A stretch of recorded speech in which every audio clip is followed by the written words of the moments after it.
Hello, everybody, and welcome to an half-ass job of explaining how to make a Dungeons and Dragons 5th edition character. So the first thing we want to do is look to our left once we get into the game here. You will see a little chat here. What you want to do is click on this little thing here, and it's going to pop up as journal. Click on it. And if there isn't anything here, no available sheets like character slot or some random name, have your DM slide you a sheet and you can open it up from here. So what we'll do now is open up character sheet within the window here. And for this time around, we are going to use the Charactermancer.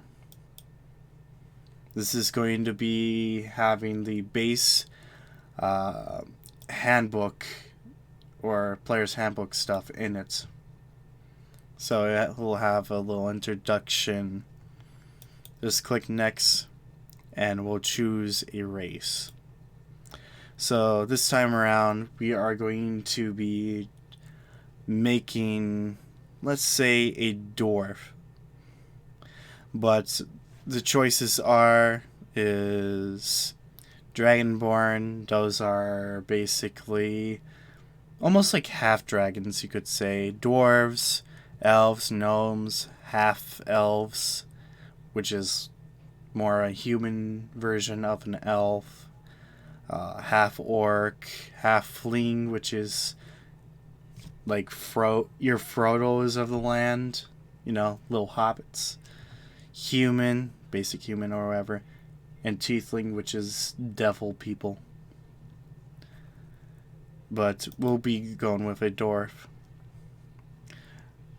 And it'll have a description here of what a dwarf is and what you will be getting with it. Alignment will go with chaotic neutral, which is the easiest to play as. And as a dwarf, we get a ability score increase of Constitution +2. Our size is medium and our speed is 25 feet. For our weapon proficiencies with our race is going to be battle axe, hand axe, light hammers, and war hammers. And we get one tool proficiency as a dwarf. I'm going to choose brewer supplies. Languages, we can read and write and speak Dwarvish. It's one of the most common languages out there. And for another thing, our speed is not reduced by wearing heavy armor. We get stone cunning, which is whenever we make a intelligence history check related to the origin of stonework, you are considered proficient in the history skill and add double your proficiency bonus to the check instead of your normal proficiency bonus. Dwarven Resistance, we have advantage on saving throws against poison, and we are resistant against poison damage, meaning if we take any poison damage at all, we take half of it instead of full. Dark vision, which is basically a type of night vision, and accustomed to life underground, we have superior vision in the dark and dim conditions. We can see in dim light within 60 feet as if it were bright light, and another 60 feet in the darkness as if it were dim light. You cannot discern color within the darkness, only shades of gray. And if y'all minds are dirty enough, 50 Shades of Gray. Subrace, we would have, it's just like an add-on or something of that. We can just choose, I don't know. Let's do Helldwarf. We can just do basic Dwarf. But as a subrace ability score increase, we get +1 to Wisdom. Dwarven Toughness, which our hit point maximum increases by 5. Not 5, but 1. And it increases by 1 each time we gain a level. So, first time it's going to be 1 extra hit point. The second time will be 2 extra hit points. And so on. For third level, we get 3. Now we click on Next. We'll choose a class, which... There's a lot of choices, isn't there?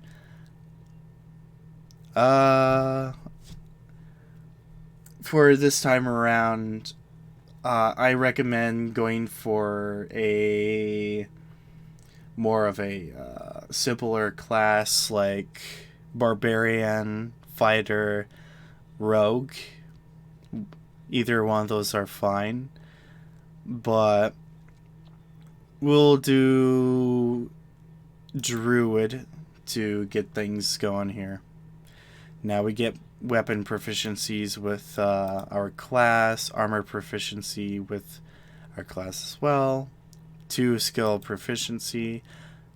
We'll do animal handling and perception, because perception is one of those skills that is a must-have. 2 proficiencies with the Druid is going to be Herbalism Kit. And we get a language proficiency. Since we are a Druid, we get Druic, which is kind of like the language of nature kind of thing almost. We get spell casting as a Druid, cantrips, some armor proficiency. We do not really wear armor or use shields that is made out of any metallic material such as gold, silver, iron, anything like that. Druidic is a secret language of druids. You can speak the language and use it to leave hidden messages. You and others who know this language automatically spot in such a message or whatever. Others spot the message presence with a successful DC 15 wisdom check, perception check or whatever, but they can't decipher it without magic. We get ritual casting and some equipment with it. Now let's go to our ability scores. This time around, we will be using rolling stats or whatever, which is not all that hard to do. But okay, it won't let us do that. But if we look to our left or whatever, there's going to be a little dice icon or a little bar. This little dice icon you click on, and we're going to roll 4d6, and we are going to be rolling it. Okay, there we go. Now, how this is going to work is we are going to write down the numbers that we roll, but we are dropping the lowest number. So 4 plus 4 is 8, and a 5 would make it a 13. So that's 13, and we will keep on doing this for another 5 times.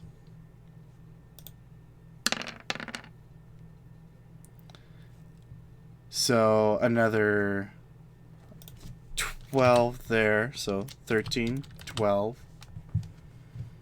Another reroll. Ooh, that's not a good one. That's a 7. Usually, as a DM, I would let out my players reroll their stats like that only once to avoid some pretty crappy player character sheets. Another 12.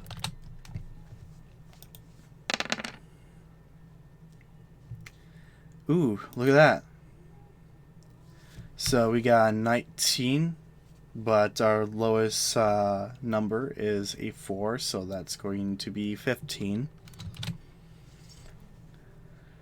So far, okay, one more. We got a 13 there. So we ended up with a 13, a 12, a 7, another 12, a 15, and a 13 for the last one. So as a druid, we're going to have to look at our spell casting ability, what we use. Now we're going to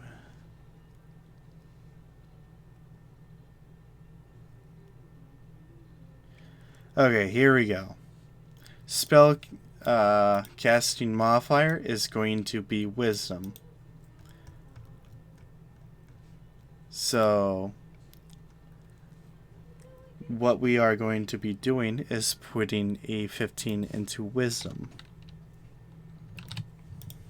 And then we can just mark that 15 off. And then our next one is going to be Constitution, so we'll put a 13 in there.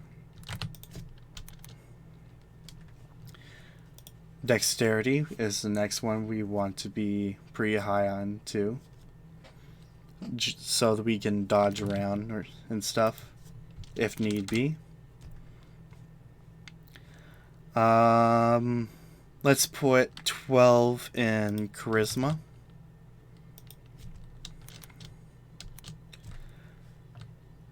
And maybe 12 in Intelligence. Now, you can put that 12 into Strength if you would like. This is your character. You are building it to however you like. This is only a suggestion. In our dump stat, we're going to be putting a 7 in. But this is how I would personally build up my characters for spell casting.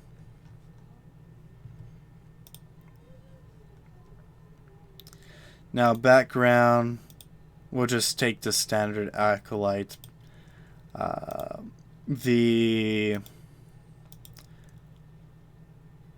The character mancer won't have anything else unless the DM shares their stuff with you or whatever. It'll show up right here. Now, for language proficiency, we'll just do the normal well-known languages. Elvish, maybe some halfling. You never know when you're going to need halfling. But what I love to do is Draconic, because I like talking to dragons. Dragons are fun to talk to. Now this part we won't even get into. If you have any questions about this, ask your DM. They'll know what it is, and they'll tell you if you need it or not. Personally, I let the players kind of role play their character out without this stuff kind of holding them back or whatever. Next is equipment. We'll take class equipment. Now, right away, we're going to have leather armor, an explorer's pack, and druidic focus. What is druidic focus? It can be a wand, a crystal, an orb. It can be anything that can have magic channeled through it to cast spells. Now, wooden shield or any simple weapon, we'll choose a great club for the smashy. Scimitar or any simple weapon. We'll do... Let's do a... So many different weapons. Let's just do a scimitar. That's a sword. Now, equipment from background. We'll get a holy symbol, stick of incense, vestments, common clothes, and a belt pouch. Of course, we can choose either a prayer book that we would have, or a prayer wheel. This doesn't really matter, just flavor your character however you would like it. Now this is the fun part. If you are a spellcasting class, this may or may not appear. If you are a fighter, I'm sorry, you don't get no spells. However, if you are a wizard, warlock, or sorcerer, you will definitely have these popping up. So, what's a druid without druid craft? Also, another one we'll get, depending on your playstyle, shillelagh, maybe some resistance. But what I would like to do is, what is this, guidance? Always read the description of these spells too. Okay, so concentration up to 1 minute. You touch it, one willing creature once before the spell ends. The target can roll a 1d4 and add the number rolled up to a ability check if it chooses. It can roll the die before or after making the ability check. The spell then ends. So that's a good one to have, actually. If your barbarian is trying to push over a chest to probably crush a bunch of guys, and you guidance him beforehand, if he fails the check, we can actually roll a 1d4 and try to save it, so we can succeed instead, basically. So another one, I like to just get some healing.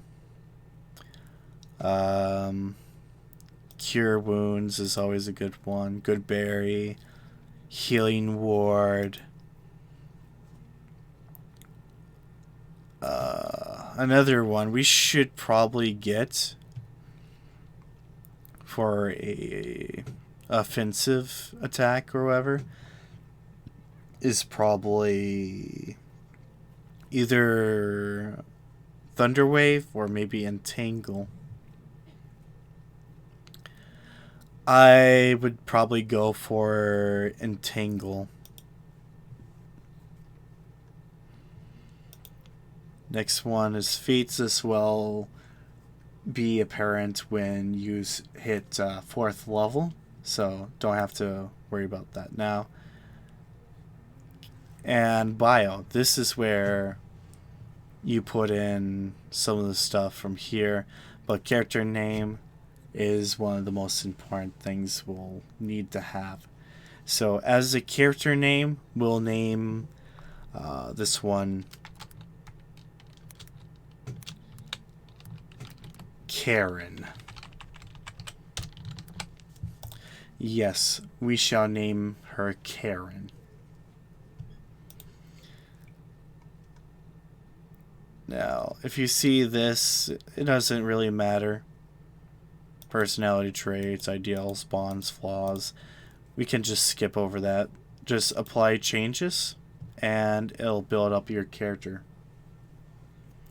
And then there you go. Now, next thing you want to do is check over everything, make sure everything's in place, which it looks like it is. So, bio. Here is where you can write your character's backstory, character appearance. Over here is your spells. So, if you actually click on these, like cure wounds, cast at first level, there you go. Show spell description. Just click on the little word right here. And yeah. Of course, if we need to ever go into combat, here is initiative. Just click on initiative and it'll roll it for you. Another thing, once you do finally level up, you scroll down and hit launch level plus character mancer right here to level up. If you ever get caught on something or have any questions, please ask your DM. Well, anyways, I guess that's that.